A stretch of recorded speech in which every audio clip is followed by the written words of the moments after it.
What is up, hammerheads, and welcome to the campsite.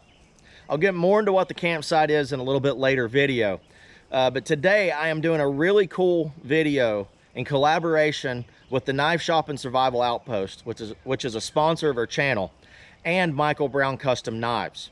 Michael designed a really cool EDC knife that I think everybody's really going to like, and I told him I wanted to do a review on it. So without further ado, I give you what I have called the Mr. Cuddle Bear Pocket Companion. Now there's a couple of reasons why this is called the Mr. Cuddle Bear Pocket Companion. If you go back into a couple of my older videos when we went to Blacksmith Depot and when we had the blacksmith conference at the knife shop, you'll see why I call it Mr. Cuddle Bear. But the other reasoning is, you ever have that security blanket or that one item when you were a kid that made you feel safe? This knife, as small as it is and as compact and as slick as it is on carrying as an EDC, it makes you feel safe. Knowing that I have a good fixed blade knife that I know will not break while I'm out doing things is very comforting to me. And knowing that if I'm just doing a small trek into the woods, being able to carry something small that most people are not going to notice or be like, oh my goodness, he has this massive knife with him or machete or whatever. You know, it's something that I can carry with me everywhere I go and feel comforted knowing that I have a fixed blade with me. I always like having a fixed blade knife on me. So let's talk about the specs of the knife and the sheath real quick. This particular one has a 3-inch blade and has about a 3.5-inch handle, putting the whole knife at 3.5 or 6.5 inches. Now some of the blades are a little bit longer, some of them are a little bit shorter. It just depends on which one it is. Mike made each one of them a little different, but they're all roughly within that 6-inch range. It's made out of 5160 spring steel. It has a 90-degree spine on it and throws sparks like crazy, which you will see. It has a full steel handle, and it has a big lanyard hole, which I will give you some really interesting ideas on how to use this as a survival knife if it's all you had if you got lost in the woods. So let's go over to the chopping stump. I'm going to show you a few things that it does. We'll get into a little bit more detail, and I'll go into more detail about the sheath there also. Okay guys, so the sheath is all handmade leather. See if I can get it where it'll come in clear. It does have a metal clip on the back so it fits in the pocket. I actually carry it on a extended multi-tool holder that I have that's leather, that I carry my flashlight and multi-tool on also, and carries really well. And it's very neat design. And I don't know if you can see, I don't think you can see down in there, but Michael designed this to where the metal clip does not scratch your material, because the leather, the way he did this, it's not actually on the inside of the sheath. He used a thick enough piece that he was able to go on the outside of a thin section of it, so it will not scratch your knife blade at all. Let's first of all talk about this 90-degree spine on this knife. It throws sparks.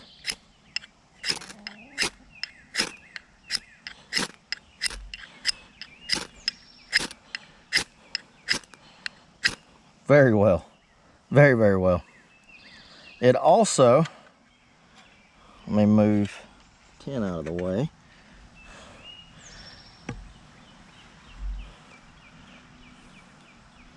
Let's see. I mean, it was first spark with this quartz caught right there.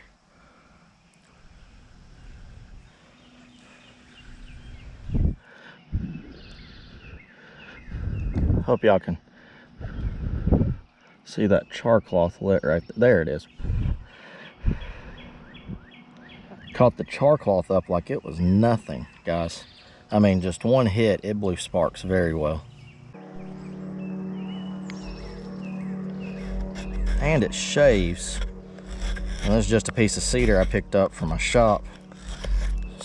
It was scrap, but it shaves very well.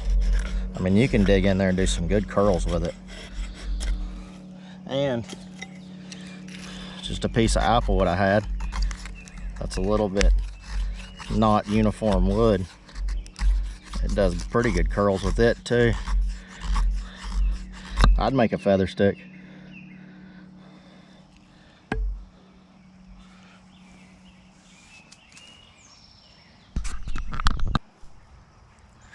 All right, guys, so I was talking about the big lanyard hole on here. And if you take the leather out, which you don't have to, I'm going to just for the purpose of what we're doing, and you get a piece of bank line,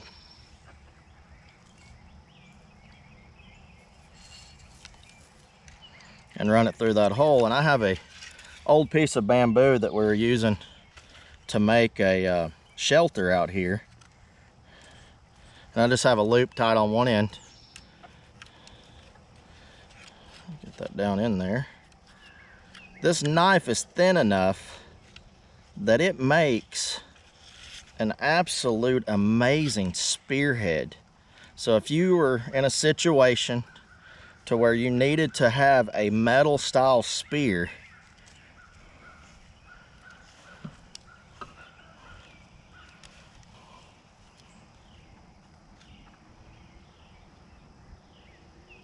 and I'm just using a piece of bank line, guys, that you needed to have a metal spear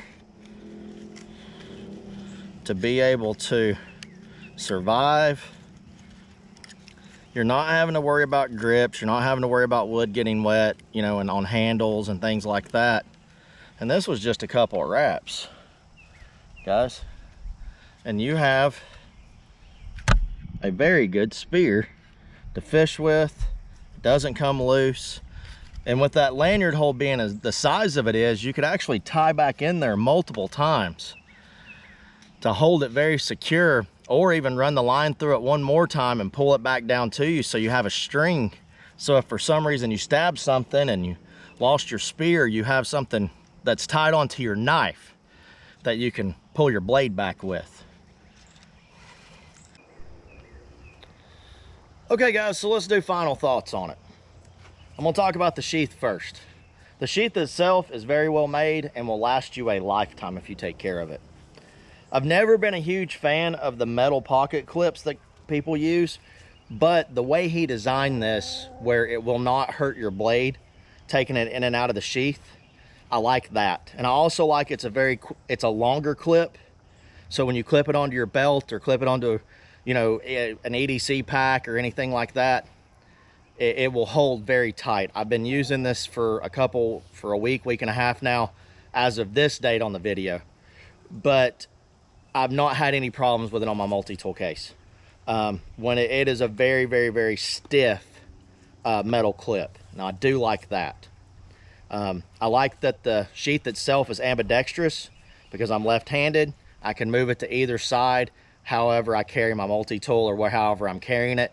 I think it's wide enough to slip into molly on a pack or something, or if you have a briefcase or something, you want to clip it onto it.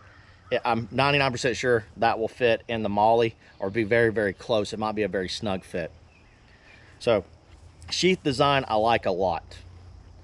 Now the blade itself and the knife itself I like a ton. I like the size of it. I like how smooth it is. I like how it feels in the hand. It's a very good grip. This is not a chopping knife. This is not a batoning knife. You could probably do very, very small pieces if you're making kindling batoning. But you're not going to want to do anything big with it. You're not going to chew down a tree. This is a good EDC. This would be a great skinning knife for, you know, multi-purpose stuff, things like that. And if you did get lost, it could serve as a survival knife for what you're needing to do. I feel like I could take this out into the woods and survive with this knife alone. Thickness of the blade being as thin as it is, in the very slim design, making a spear, even if you had to carve down one side of a stick to make this fit flat, you wouldn't have to carve down very deep. You're talking maybe an 1/8 inch or so to make this really get to where it would fit good and secure and have a porch to sit on, so if you stab something, it's not sliding back. For an EDC knife, the slim design I like because people might notice it, but it's very slick that it's very slim that people don't see it a lot. It covers with my shirt very well. And it's not, in Tennessee, people don't care that you carry a knife, but I don't like people knowing what I have. So if you were, business or whatever, wanted something to carry in a jacket pocket that's pretty lightweight, there's a little bit of weight to it. And it's not titanium, it's, no super steel, it's 5160 spring steel again. But if you want to carry it in a jacket pocket, or if someone's seen it and you're in a business setting, they would still look at it and think it's a very slick design and not really think a lot about it.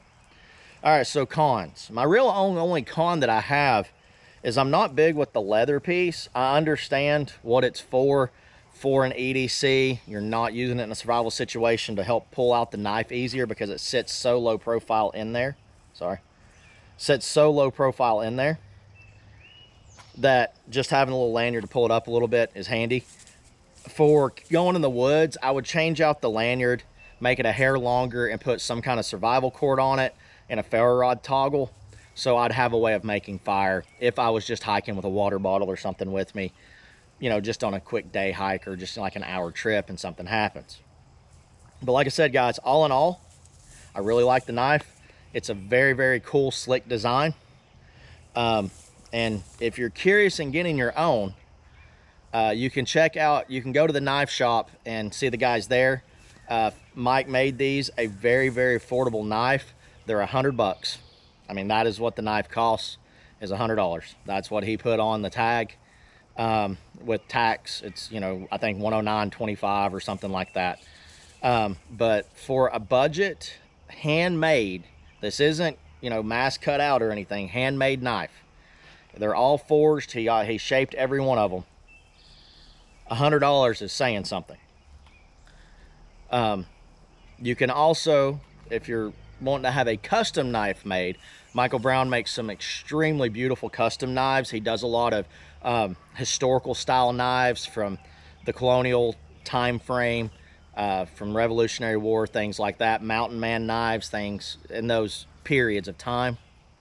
I will put a link to his Facebook page so you can contact him if you're curious about a knife.